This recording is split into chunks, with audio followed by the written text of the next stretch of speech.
Welcome to the Slop Farm. Enjoy the video. You start by accessing the router's admin interface because that's where DNS for your Wi-Fi is set.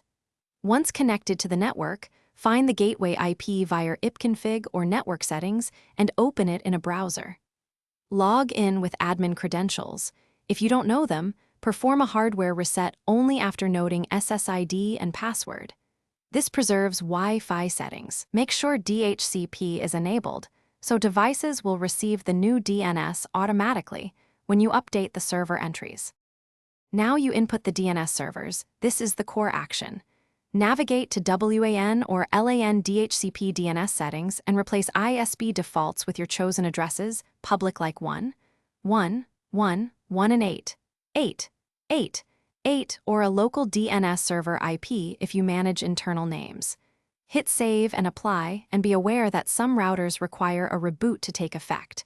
If you host services locally, assign static DHCP leases, so those devices maintain consistent. Finish by verifying that Wi-Fi clients actually use the new DNS. Reconnect a device, then run enslookup or dig to query a name and check the responding server IP. Once done, flush the client DNS cache or reboot the device if you see stale results. If name lookups fail, make sure the router can reach the DNS server, confirm DNS forwarding rules and firewall ports, and verify the server itself is listening. These checks usually reveal configuration or connectivity issues to fix next.